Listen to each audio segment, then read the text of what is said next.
Will you be my girlfriend with the intention of marrying me? That's what everyone I met through a friend wanted to know. One guy, who was 3 years younger than me, said he fell for me right away. I thought about my age and wanting to settle down, so I said yes. A year later, we tied the knot. I'm Michelle, 34 years old, working for a big company. Living overseas has always been my dream. My husband, Paul, is younger than me, but he's a natural leader and takes charge in our relationship. He's the one who leads our household, and I'm okay with that. I've been used to living alone for a while, so I don't mind doing the chores and cooking. Paul doesn't pitch in much, but I don't find it bothersome. When we're out together, Paul always takes the lead, which lets me relax and have fun without any worries. It feels like a nice balance between us. However, everything changed when my mother passed away while I was working. I got a call from my dad, telling me that my mom's illness had gotten worse and she collapsed. I rushed to the hospital, about 2 hours away, to say my final goodbye. I stayed with my dad to help arrange the funeral. When I called Paul, he said he couldn't leave work on short notice. He didn't come to the wake, and although he made it to the funeral, he wasn't dressed appropriately. I had to quickly arrange a suit for him to rent. He complained a lot, saying I should have sorted everything out beforehand. With all the grief and business, I couldn't deal with Paul's complaints, so I brushed them off. But he didn't seem to appreciate that, and he was in a bad mood the whole time. Since then, it seems like our arguments as a couple have been on the rise. It's normal to have some disagreements after being married for 3 years, but lately, Paul's been picking fights more aggressively. His controlling behavior has been overwhelming, often telling me what to do and taking charge. I grew tired of it and tried standing up to him a few times, but since he didn't know how things were managed around the house, even simple tasks like preparing for his business trips became lengthy affairs. Plus, he'd complain while trying to help, only making more of a mess. Eventually, I realized it was easier if I just handled things myself. It wasn't about blindly obeying him. I took charge of certain tasks to save myself the hassle. I'm going to start preparing for us to join the gathering for my mom's first death anniversary next week, I informed Paul. He responded grumpily, "Okay, but I have an important meeting that day. What should I do?" I've mentioned this gathering well in advance. I was taken aback by his sudden remark. "What? You're not going?" Paul sighed heavily. "It's not that, but it'll be tough to delegate everything to my juniors, you know." He seemed pleased with his recent promotion and often talked about his junior team members. I felt like sighing in return. "Please plan for it, okay?" I emphasized. The day before the gathering, when I got home from work, Paul was sulking and drinking beer in the living room. "I'm sorry I'm late." I had to work overtime. I apologized. I could tell he was upset because I was late and dinner was delayed. "I've been waiting here for an hour just as I thought," he grumbled. "But it's just 1 hour, isn't it?" I reasoned. If he couldn't prepare dinner, he could have gone out to buy something. I had informed him of my late arrival time. He could have taken some initiative and handled things on his own. Suppressing the urge to speak my mind, I handed him a takeout box. I thought it'd take too long if I cooked, so I picked this up on my way home instead, I explained. In response, Paul slammed a glass of beer onto the table. "Takeout again? Aren't you slacking off a bit too much lately?" The last time I brought home takeout was about 2 weeks ago. True, I've been busy lately and maybe I haven't been cooking elaborate meals every day. But I always make sure we have a balanced diet and rarely rely on prepackaged items. Still, I didn't think I deserved that kind of criticism. As I debated whether to respond, Paul, misunderstanding something, decided to add insult to injury. "Can't say anything because it's true, huh? Do your chores properly. You've been coming home late lately, claiming you're working overtime. You're probably just out having an affair," Paul shouted. His words ignited a wave of anger that had been simmering inside me. Enough was enough. If you know I'm working late, the least you can do is prepare dinner for us. It's okay if you can't cook. Getting takeout isn't too difficult, is it? I always let you know when I'll be late. And despite being busy, I handle all our household chores. "There's no need for that kind of attitude," I asserted. Paul shot me a glare. "You know what? You're 3 years older than me. I could have married someone in their 20s, but I chose you, an older woman. Show some appreciation and do as I say. No one else would want you, so you'd be in trouble if I left, wouldn't you?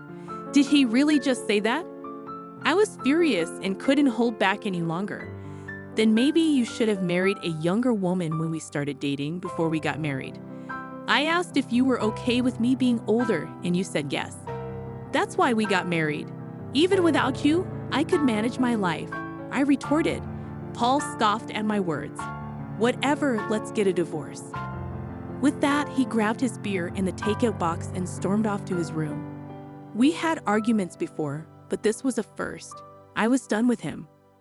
I decided to eat my takeout dinner to calm my nerves, assuming Paul was probably just irritated because he was hungry. But even as I filled my stomach, I couldn't shake off the disbelief that this was all happening the day before my mother's first death anniversary. After a while, I called out to Paul from outside his room, "We need to leave by 8 a.m. tomorrow, so I'll wake you up around 7. There was no response, but I sensed he was awake. With those words said, I went to bed, feeling unsettled. The next morning, when I woke up early, Paul was already gone. The bags I had packed were still in the room, indicating he hadn't left for the gathering without me. Where had he disappeared to? I called his cell, but got no answer. My texts went unanswered too. Left with no other option, I left a voicemail and began getting ready to head out alone. I managed to reach Paul while waiting at the train station. I have to go to my meeting. I can't leave it to my juniors, after all, was all he said before the call abruptly ended. Overwhelmed by a mix of anger and resignation, I found myself in a state of stunned confusion. Before I could process it further, the train arrived, carrying luggage for 2, but I boarded alone.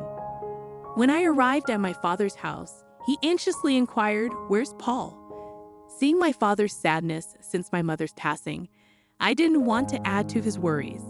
Taking a deep breath, I forced a smile and replied, "Sorry, he got called into an important meeting. He was supposed to come here, but he recently got a promotion, and it sounded urgent, so I suggested he prioritize that." My father nodded understandingly. "I see. He's working hard. It's a shame I couldn't see him, but your mother would understand. Let him know he's always welcome to visit." Though his words stung a bit, I kept up the smile throughout the day. With no word from Paul, the night passed without any contact from either of us. Planning to stay overnight and return home the next day as originally intended, I felt a bit childish for not reaching out to him. Maybe I'd cook his favorite dish, hamburgers, tomorrow to make amends. With that thought, I went to bed.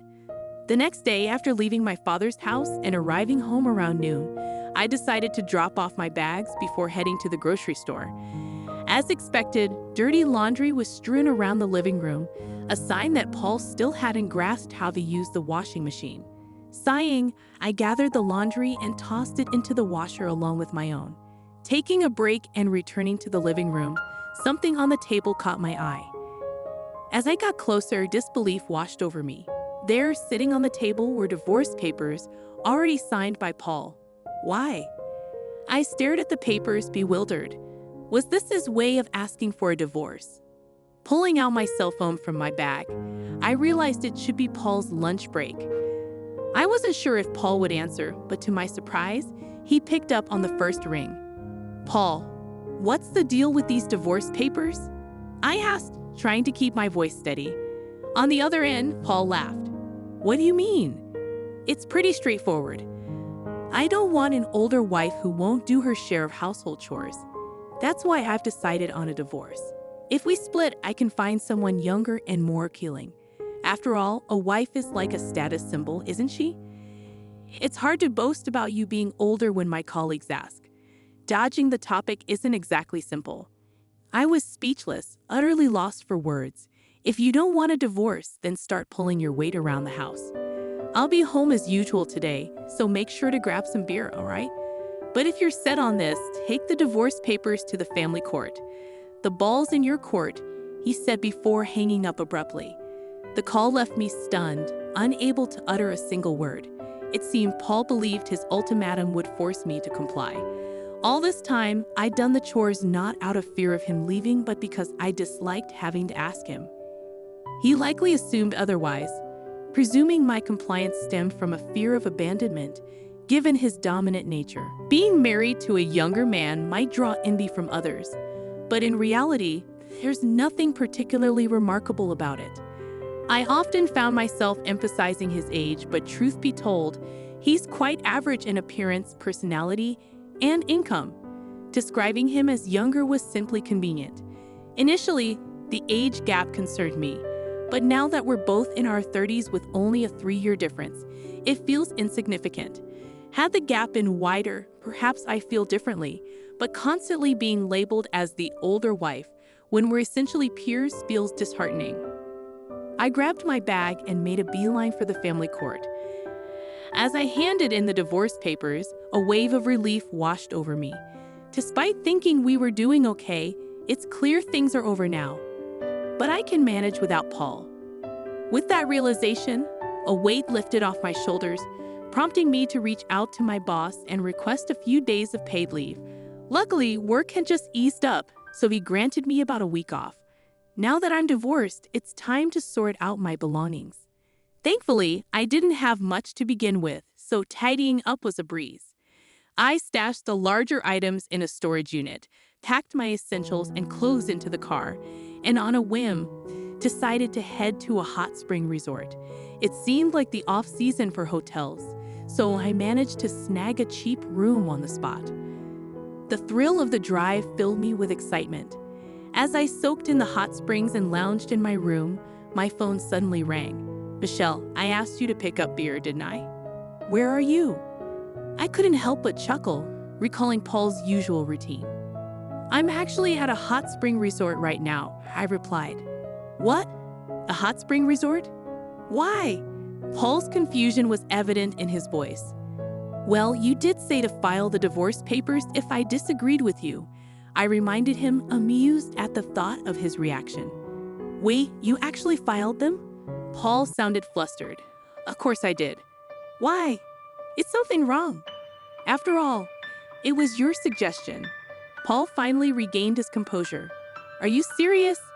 When you say hot spring resort, do you mean some nearby spa?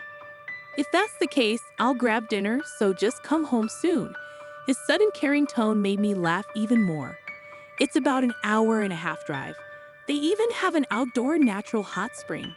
It's quite lovely. I wonder if it'll rain tomorrow. Since you're going out to buy your own dinner, I've already packed up my things so you won't have to worry about me coming back. Please take care of yourself," Paul pleaded desperately, hoping I would reconsider. But I had no intention of returning. "You're the one who initiated the divorce papers, remember." It was clear he was using the threat of divorce to manipulate me. "I've already told you I can manage without you. Now that you've divorced your older wife, you can find someone younger. Whether you succeed or not is up to you." Paul fell silent. "It might not be my place, but you should consider moving out of that apartment," I continued. Finally, Paul spoke up again. "Why should I?" His voice was barely audible. "Think about your finances. You'll end up broke if you keep living there. You can't handle chores, cooking, or laundry. You'll need to hire help and eat out, right? That's costly. It would be problematic if most of your salary went toward rent. You always thought you were the one providing for me, but my salary is nearly double yours. You've never been the provider. If anything, it's been the opposite. And that confidence you had because of that one junior. I have multiple juniors under me and even more under them. I usually keep work talk to myself because Paul gets moody, but I outrank him both in position and salary. You'd think he'd have noticed by now, living together and all, but it seems like it's news to him. Maybe Paul, being the proud, dominant man he is, kept his ego intact by looking down on me. Now that he can't, he must be feeling quite defeated. I've dealt a blow to this pride, paid back for all these years. As for why I handled the household chores without complaint, even when you acted domineering, it was partly because you were younger and I cut you some slack, and partly because it was too much hassle to ask anything of you. I didn't need you to stay with me. I was just handling your needs alongside my own chores. So when you said, do the chores or we divorce, it was an easy choice. We're strangers now. Goodbye. I said my piece and hung up the phone. Feeling rejuvenated, I savored the hotel's cuisine. As anticipated, Paul reached out for reconciliation, but I responded with a smile. I'm older than you. I doubt you want me back. Apparently, he hadn't fared well with younger women. Eventually, Paul gave up and moved out of the apartment. Engaging a lawyer for asset division, I demanded more to compensate for the burden of household chores I had endured.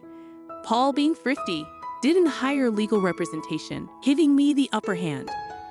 With my lawyer's assistance, we negotiated an agreement with favorable terms for me. Interestingly, it appears Paul's lone junior had been vocal about his poor leadership skills, to the extent that he couldn't even consider him a competent boss. Paul caught wind of this, and they are now embroiled in a dispute. He should have realized the importance of nurturing his own team. As for me, I had been offered a position at our overseas headquarters. Initially hesitant due to the circumstances and out of consideration for Paul, I finally decided to seize the opportunity. I'm currently gearing up for the transition. Though I've caused my father some concern, we've begun practicing video calls to stay connected when I'm abroad. I'm thrilled to pursue the career I've dreamed of since childhood. It's time to give it my all.